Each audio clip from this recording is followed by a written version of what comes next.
Vamos a hablar de un tema que es muy importante y que es a veces un poco delicado, porque nos toca, es como que nos digan deja de comer chocolate.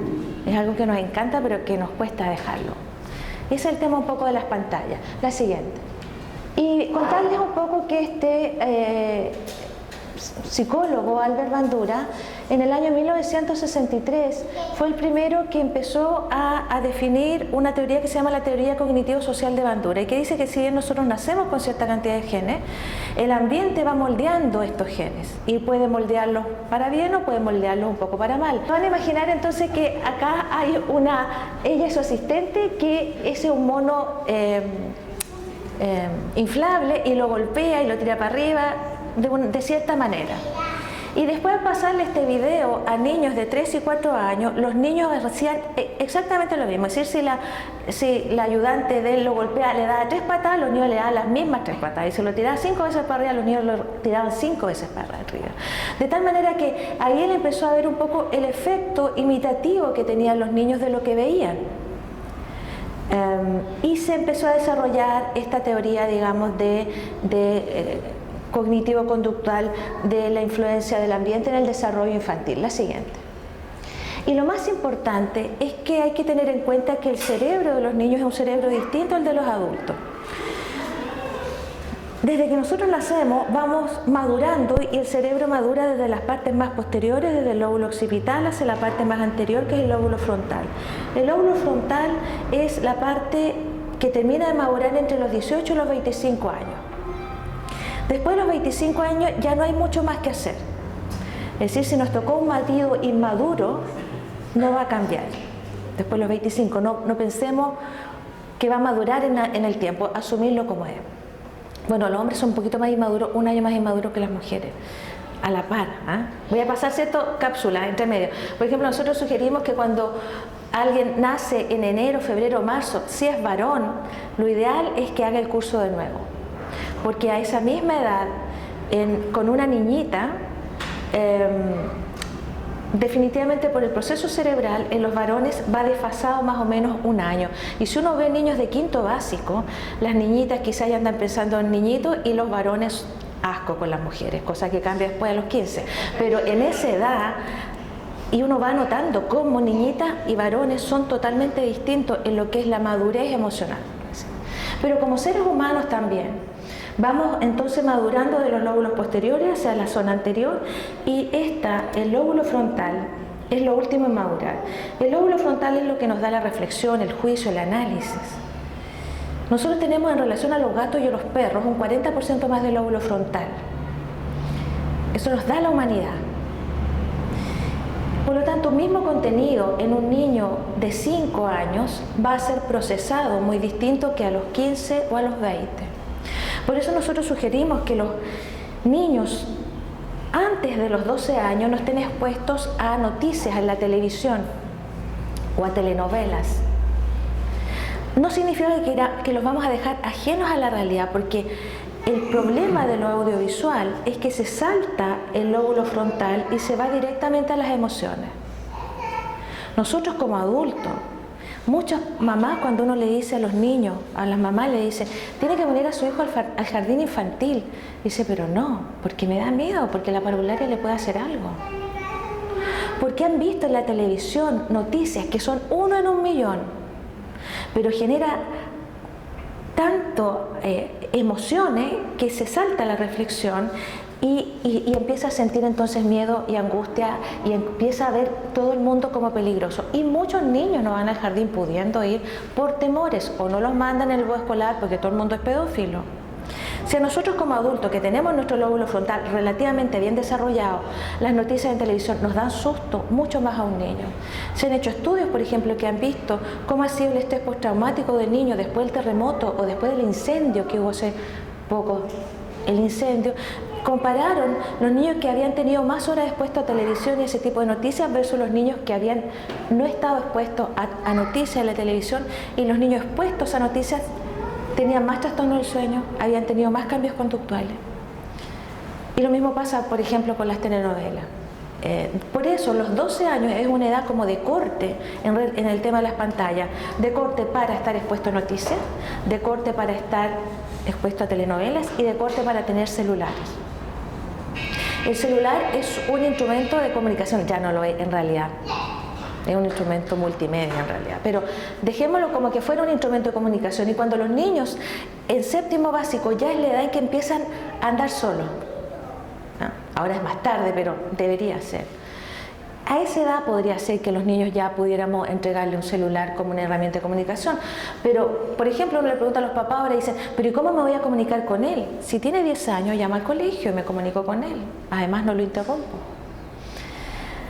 Este tema del tener una conciencia de que el cerebro de los niños es un cerebro diferente y que es un cerebro inmaduro y que el contenido que ellos vean va a generar cambios en su cerebro es muy importante.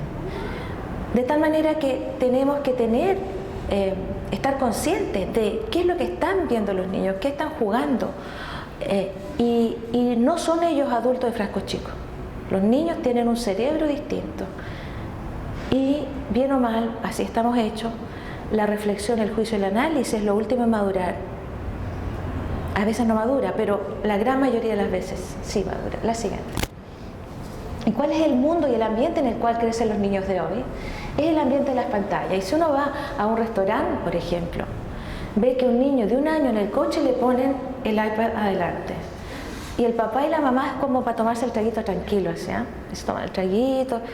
El único rato de los pocos momentos del día que tienen para estar junto con el niño está ahí hipnotizado en el celular o en el tablet, pudiendo oler distintos alimentos, pudiendo verlos, tocarlos, conversarlos. Como vamos a ver más adelante, la sugerencia es que los niños antes de los 2 años no estén expuestos a pantalla, porque antes de los 2 años es la edad de explosión del desarrollo psicomotor. Es la edad en que los niños tienen que gatear, tocar, oler, caerse, sentir. Después de los 2 años, en Francia inclusive proponen que sea hasta los 3 años sin pantalla. Nosotros seguimos como Sociedad Chilena de Pediatría y de Neuropsiquiatría Infantil los lineamientos de la Sociedad Americana de Pediatría, porque sabemos que decimos hasta los 3 años me van a decir que estamos chaleles. Por lo menos entonces decimos hasta los 2 años. Pero vemos que muchos niños antes de esa edad ya están expuestos a las pantallas. La siguiente. Soy yo.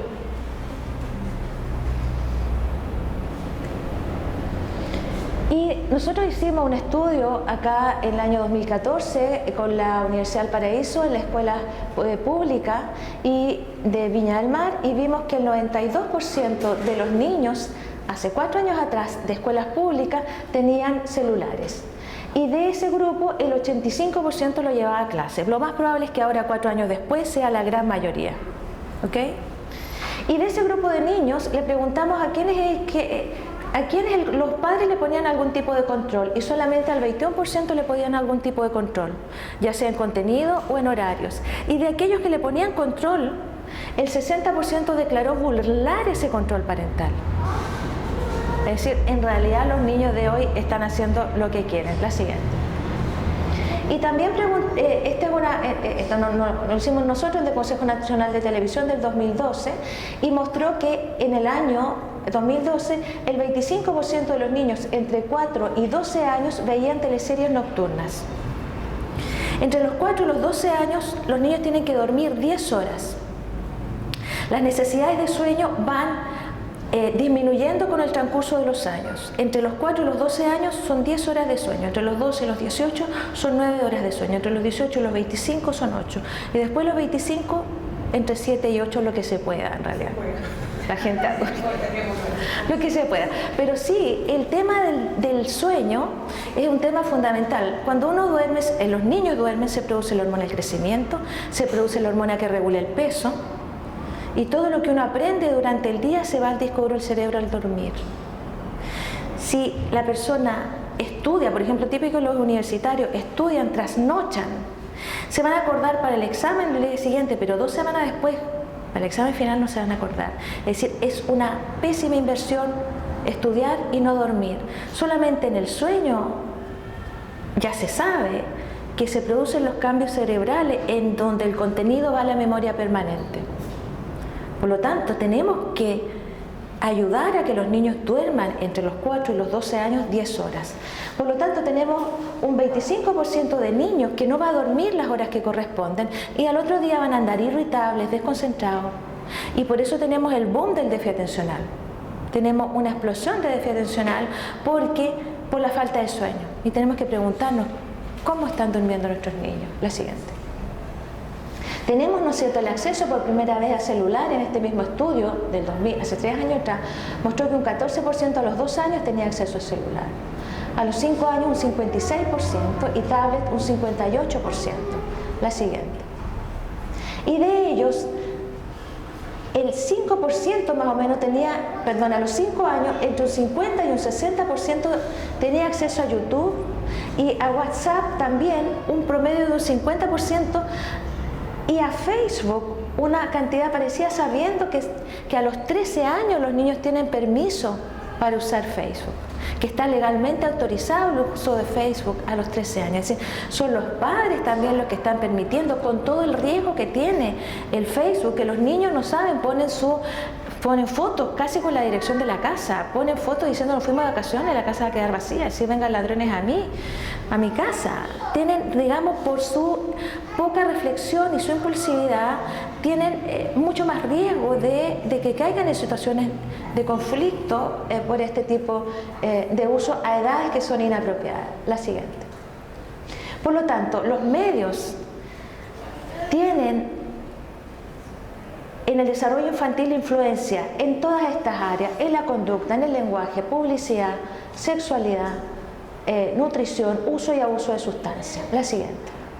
Como no podemos ver todo, vamos a ver brevemente algunas pocas de ellas. La siguiente. Este es un estudio en que se vio cuántas palabras decían los padres a sus hijos mientras veían televisión. Y se vio que el ver televisión juntos, a adultos y niños, reducían un 82% las conversaciones y exponía a los niños a 700 palabras menos. Porque también pasa, nosotros sabemos que el lenguaje es muy importante para el desarrollo de los niños, pero el lenguaje se obtiene a través de la conversación, también se obtiene a través de la lectura de cuentos desde muy pequeño. Y muchos papás nos cuentan que está la tele de atrás prendida siempre y que ellos ven la telenovela porque ellos llegan cansados y también ellos quieren tener un minuto de tranquilidad y de ocio y ven entonces la telenovela de 8 a 9 juntos. Y realmente con el poco tiempo que tenemos se pierde una hora de compartir, de quizás de cenar en familia, juntos. Una cena, un almuerzo, un desayuno en familia, una comida en familia disminuye el riesgo de adicción a drogas, disminuye la obesidad, mejora el rendimiento escolar. Es decir, tenemos que, el poco tiempo que tenemos que hacerlo sagrado para la conversación y la vida en familia.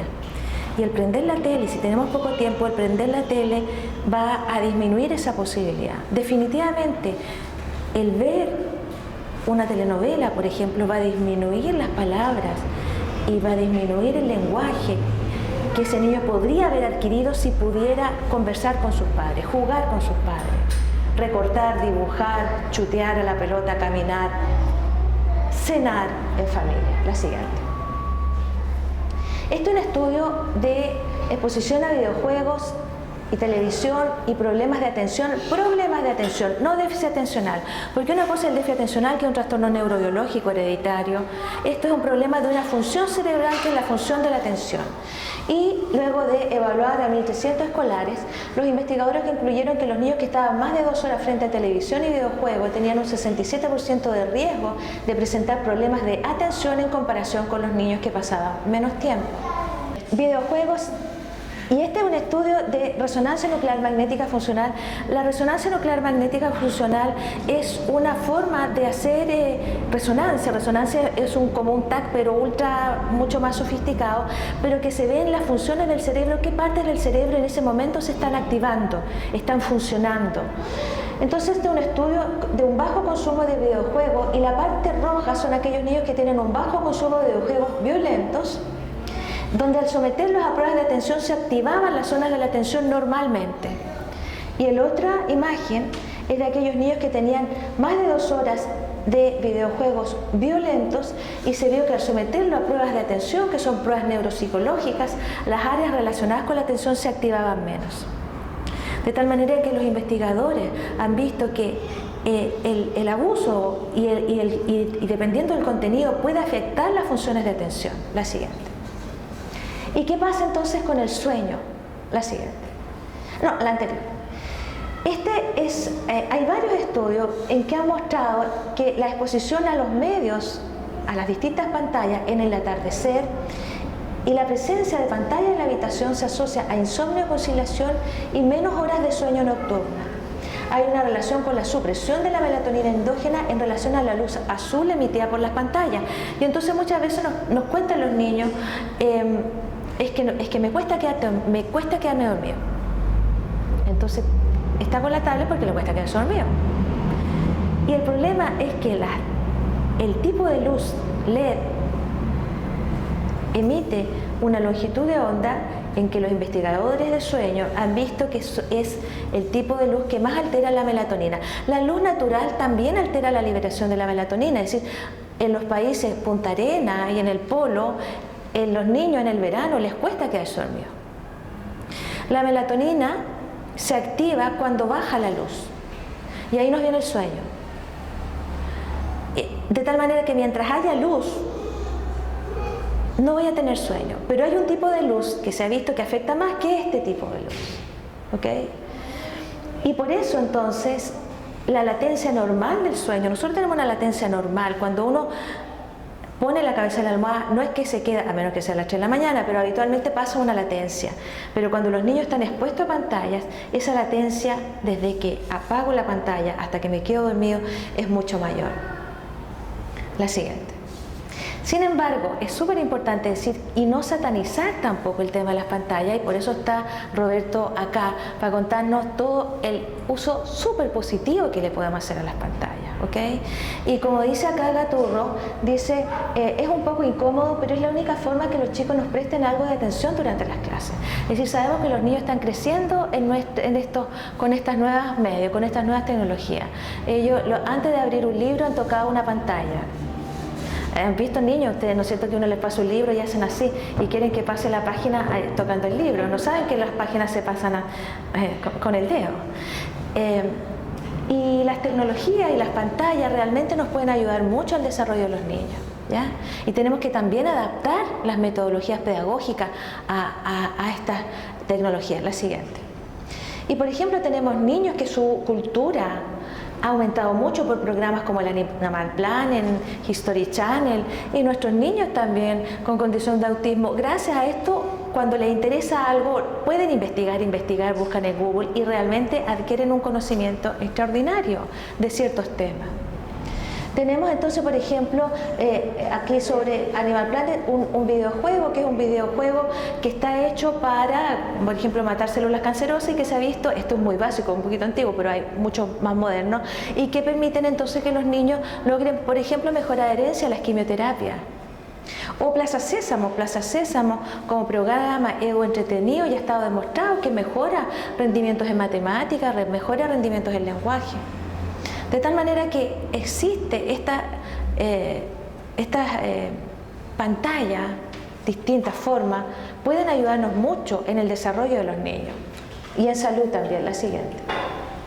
Y por ejemplo en el autismo, sabemos que los iPads, la comunicación aumentativa a través de pantalla es una herramienta muy útil para niños que están en el proceso de adquisición del lenguaje o aquellos no verbales. Y también se han hecho estudios, por ejemplo, con este tipo de robot, en que se ha visto que al enseñar las habilidades sociales a los niños con un robot que es predecible, que sabemos que no va a hacer gestos raros o que no va a decirnos palabras que quizá no espero de él, es una transición entre las habilidades sociales con el humano y la etapa anterior, las habilidades sociales con un robot, y se ha visto que la efectividad es muy alta. Por supuesto que esto es muy caro y cibernético, pero de que ayuda en este tipo, que ayuda para los niños con autismo, es el grupo que yo creo que más ayuda a la tecnología, de todos los niños que nosotros tenemos en el área de la neurología. La siguiente. Entonces, tenemos, ¿vienes tú? La siguiente, después. Quería mostrarles este es un estudio de un modelo de intervención temprana que se llama modelo Jasper, donde vio que los niños que tenían este modelo Jasper, que está en rojo, adquirían muchas habilidades lingüísticas, de sociabilización en su intervención temprana, pero cuando yo le asociaba un tablet de aumentación comunicativa aumentativa, esto aumentaba mucho más. De tal manera que esto puede ser una herramienta muy útil en el desarrollo de los niños. La siguiente. Sabemos que no todos los monitos y las caricaturas son para niños. Hay unas caricaturas que son para adultos, súper adultos. La siguiente. Y respecto a la conducta, hay evidencia que sugiere fuertemente que la exposición a videojuegos violentos es un factor de riesgo causal para el aumento del comportamiento agresivo, la conducta agresiva, el afecto agresivo y la disminución de la empatía y el comportamiento prosocial. Y no hay diferencia entre las culturas y el sexo. Y recordar que hace poco vi un niño de 10 años y doy por hecho entonces que está jugando Fortnite, que es el videojuego popular que está ahora, y entonces le digo, ¿cuánto jugaste ayer de Fortnite? No, sí, Fortnite lo juego el fin de semana nomás, y las 10 semanas juega otra cosa. Y entonces la mamá, ¿sabe usted para qué edad el Fortnite? Le pregunto. No se va a quedar. Bueno, Fortnite es para mayores de 13 años, ¿ok? Está así caratulado. Y entonces el niño me dice, pero no hay ni un problema, doctora, me dice, porque en realidad cuando uno mata no pasa nada. Y entonces, claro, porque el Fortnite no tiene mucha sangre, o no tiene sangre. Y ahí está este tema de la normalización de la violencia y la disminución de la empatía de los seres humanos ante la violencia, el dolor ajeno, porque mato y no pasa nada, es decir, pego un combo y no pasa nada. De tal manera que se sabe que los videojuegos violentos, los videojuegos tienen una característica, a diferencia de la televisión, el videojuego tiene un refuerzo positivo. Yo voy avanzando en etapa, ya no soy un espectador como en una película, porque yo estoy adentro de esto, y además tiene una atención al 101%.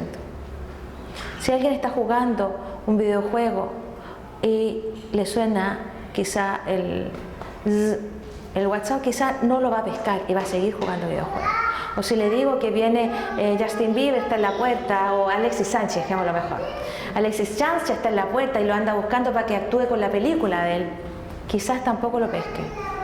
Pero si está viendo tele, sí va a pescar el celular y sí va a pescar que Alexis Sánchez está en la puerta, porque el grado de concentración en el videojuego es mucho más alto. Por lo tanto, el videojuego, ¿por qué? Por el grado de concentración, porque el niño es el que está adentro, y por el refuerzo positivo en el tema de conducta, pero también podría ser en conductas prosociales, por ejemplo, o en otras habilidades, podría ser una muy buena herramienta.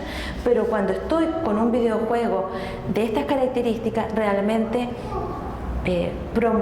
se corre el riesgo, no es en todos los niños, de que la conducta violenta esté más a flor de piel. La siguiente.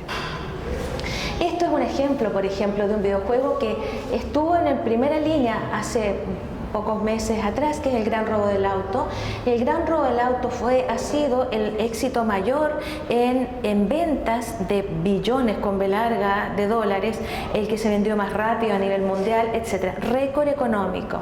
Y muchos niños, cuando uno le pregunta ¿y de qué se trata? Se trata de carreras de auto. Entonces los papás dicen, no se juega un videojuego carreras de auto. Pero el videojuego carreras de auto, los que corren los autos son los narcotraficantes que tienen que matar policías y que para subir tienen que violar prostitutas para ir subiendo, digamos, en el videojuego. De tal manera que tenemos que preguntarnos qué es lo que están jugando los niños y si es un videojuego para su edad o no. La siguiente. ¿Por qué esto es importante? Porque hay una parte donde dice videojuegos violentos, que es la amígdala cerebral, que está no tiene que ver con esta amígdala, pero está cerquita. La amígdala cerebral si yo corro una línea acá y otra acá, es un área del cerebro evolutivamente muy primitiva, la tienen los ratones también. Por ejemplo, si viene un ratón, una rata, y viene un gato y tengo una ratita chica, una cría, la rata se va a enfrentar al gato. Y ahí se va a activar el área de la violencia súper fuerte porque yo necesito proteger a mi cría. Para eso está la amígdala cerebral, para eso está el área de la violencia. Es un área evolutiva, filogenéticamente, de conservación de la especie y es muy importante que esté ahí. Pero no es para andarla activando a cada rato. Tiene que activarse cuando sea necesario. Y con los videojuegos violentos, en este examen de resonancia nuclear magnética funcional, esta área se activa y queda activada. Y después el niño le hacen así, un topetón y ¡pah! ¿Qué me hiciste, papá? Entonces, nosotros decimos, ¿por qué la gente anda más violenta? ¿Por qué anda un poquito más irascible? Y tenemos que preguntarnos, ¿qué están mirando, jugando, haciendo? La siguiente. Y tener entonces presente, esto está en internet, es www.esrb.org, que es una página web para clasificación de videojuegos. Esta página web de clasificación de videojuegos hay que tener en cuenta que está hecha por los mismos productores de videojuegos, así que tiene un poquito de sesgo. Quieren vender un poquito más, pero igual es una página, por ejemplo, que sale que el Gran Robo del Auto es para mayores de 18, entonces tenemos como una orientación. Por lo tanto, si un niño quiere un videojuego, tenemos que preguntarle, vamos primero a ver en la página web si es para tu edad o no, y si no, hay que esperar hasta que tenga la edad suficiente. La siguiente. Sin embargo, como veíamos ahí, por más límites que pongamos como adultos, los niños, la tendencia va a ser transgredir sus límites. De tal manera que lo que han visto los países desarrollados, que lo mejor es enseñarle a los niños educación en medio, a que los niños aprendan a ser productivos. Cuando un niño, por ejemplo, ellos pueden hacer una publicidad y aprender cuáles son las estrategias de seducción de la publicidad, ellos haciendo publicidad, haciendo se aprende. O viendo, por ejemplo, aprendiendo cuáles son los mejores videojuegos, aprendiendo a elegir a programar, por ejemplo. Es decir, existe en países desarrollados, este es de Canadá, educación en medio, que es un contenido transversal que va desde pre-kinder hasta cuarto medio y que está en todas las asignaturas, de enseñarle a vivir a los niños en esta era de los medios. Porque no puedo tener a mi hijo sin ni una pantalla, porque va a ser, digamos, va a tener muchas dificultades en su interacción con sus pares. Pero sí tenemos que enseñarle entonces a vivir con estos medios, a enseñarle a los riesgos y los beneficios que hay en la red, etc. La siguiente. Este es un ejemplo nomás, estas diapositivas van a estar en la presentación que va a estar en internet disponible. Recordar que tenemos todas las charlas antiguas en el YouTube, que está SSBQ. Y si uno pone en YouTube SSBQ TV Encuentro Padres, le van a salir las 4 charlas que ya están disponibles, que está la última de sexualidad disponible ya. Y esta también va a estar disponible, para no tener que leer todo. Este es un contrato en que una mamá, antes de pasarle el celular a su hijo, le dice, pongamos las reglas claras. Yo te voy a pasar este celular, pero estas son las condiciones, ¿ok? Entonces, recordar, SSBQ en TV, Encuentro Padres, están todas las BQ de Viña del Mar Quillota. Servicio de Salud Viña Quillota, abreviado SSBQ de Viña, Q de Quillota, Encuentro Padres en YouTube. La siguiente. Por lo tanto, tenemos que adoptar ciertas normas de uso, evitar la pantalla en las habitaciones, no usarlas una hora antes de dormir y no usarlas al comer en familia o al hacer tareas, designar horas libres de pantalla, comunicar las normas a todos los cuidadores, abuelos y tíos, porque a veces nos pasa que nosotros decimos ya, no va a tener celular hasta los 13 años. Y llega el abuelito y dijo, se sacó tan buenas notas que le voy a dejar mi iPhone, el antiguo, y se lo voy a pasar. Y ya cuando uno llega a la casa ya está el niño con el iPhone en la mano. Voy a dar un ejemplo. De tal manera que las normas de uso tenemos que socializarlas con los más cercanos, ¿ya? Para que no nos hagan los restos de los familiares, con mucho cariño y muchas buenas intenciones, nos pongan, digamos, dificultades en las normas que en nuestra casa hemos definido. Conocer Internet y saber cómo funciona. Tenemos que nosotros saber de Facebook, saber de WhatsApp. Tenemos que ir tomando conocimientos de la tecnología también. Tomar conciencia junto con los niños de los peligros de la red, supervisar sus acciones, acompañarnos en el uso.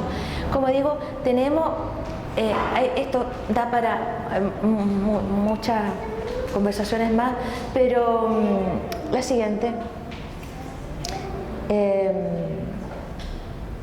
Quiero ver si la siguiente, una más. No, entonces ya. Exacto. Este es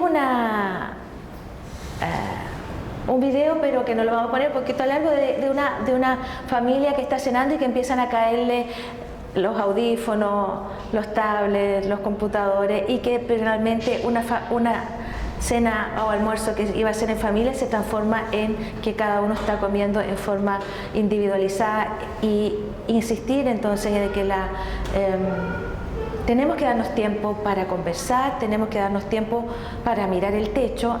No hay que tener miedo a la palabra estoy aburrido. El aburrimiento lleva a la creatividad. Si el niño le dice estoy aburrido, ya uno le dice, anda a pensar a tu pieza cómo sacarte el aburrimiento. Y si mira el techo, esa mirada al techo conecta más neuronas que quizá está revisando los WhatsApp. Porque a pensar cómo convenzo a mi mamá que me deje, no sé, prender la tele, cómo la converso. Ese proceso de pensamiento es mucho más productivo. Tenemos entonces que dejar espacio. Las sugerencias son, antes de los 2 años, 0 pantalla. Después de los 2 años, 1 hora y media máximo de pantalla de lunes a jueves, 2 horas máximo el fin de semana, sin videojuegos de lunes a jueves y videojuegos viernes, sábado y domingo. En los niños nuestros, con condición de autismo, si uno les raya la cancha, ustedes saben que son así. Si el rayado de cancha parte al principio de esta forma, vas a ver que las cosas son así. Y vamos a tener menos dificultad. También a veces, cuando cuesta un poco convencerlo, cuando son más grandes, porque todo esto es prevención, pero si ya tienen 14 y 15 años, ya está muy difícil. No, volvamos para atrás. 10 o 12 años, ahí todavía podemos convencerlo. Tienen que dejar todo lo que tenga conexión a Internet cargándole en la pieza de los padres. Eso es fundamental, porque el celular, como es tan chico, muchos niños, y eso se sabe, se lo llevan buenas noches los pastores y los papás se quedan dormidos con el cansancio y ellos a las 2 de la mañana lo prenden para jugar. De tal manera que todo lo tecnológico tiene que estar en la pieza de los padres. Y una estrategia que a veces le doy a los niños para convencerlos un poco es decirles que todavía no ha pasado una generación completa usando celulares. Que cuando ellos, si tienen 10 años, cuando tengan 70 años, van a haber pasado 60 años de su vida usando celulares. Sin embargo, sus padres, que empezaron ahora, van a haber pasado muchos menos años usando celulares que cuando tengan 70. Y así como el sol provoca cáncer de pulmón, cáncer de piel, pero no vemos los rayos del sol, tampoco sabemos de las ondas de los celulares todavía. Y cuando hay una industria que gana mucho dinero, tiene que pasar muchos años para demostrar que provoca algún problema. La gente se moría de cáncer de pulmón, como moscas, se moría, pero estaba en la escalera y seguía muchos médicos diciendo que no provocaba ningún problema. Porque lamentablemente cuando hay dinero detrás, quizás siempre va a haber alguien que pueda que se venda para decir esto no da ni un problema. Hasta que no haya certeza, le digo a los niños, de que las ondas de los celulares no provocan ni un problema, vas a cargar, vas a tener tu celular y todo lo conectado a Internet en la pieza de los padres, porque ellos partieron su contacto con esto mucho más tardíamente y tienen menos riesgo acumulativo que lo que tú vas a tener a la edad que tus padres tienen ahora. En algunos casos los convenzo, en otros no tanto, pero sí creo que pudiera ser un argumento cuando se nos hace difícil un poco convencer a los jóvenes, que muchas veces nuestros niños también, con condición de autismo, cuando son un poco más grandes, ellos piden argumentos. Cuando son chicos uno pone las reglas, listo, y ahí estamos bien, porque van a seguir las reglas. Pero cuando son más grandes, y por ejemplo, el profesor de educación física, ya, voy a poner un ejemplo, vamos a saltar de 2 en 2, y ¿por qué no mejor de 1 en 1? Es decir, deme una explicación. A veces necesitan explicaciones nuestros niños, y esta explicación de las ondas, y además de la acumulación, y además de que hay una empresa, la empresa que hace los teléfonos celulares, que ganan mucho y que va a pasar 100 años si es que algo produce. Antes de mostrarlo, en algunos de ellos se convencen y empiezan a dejar el celular, especialmente el celular porque es más chico, y la tablet en la pieza de los padres, y eso es muy protector para sus sueños. Tenemos que velar porque los niños tengan un buen sueño, eso es fundamental para que funcionen bien al día siguiente.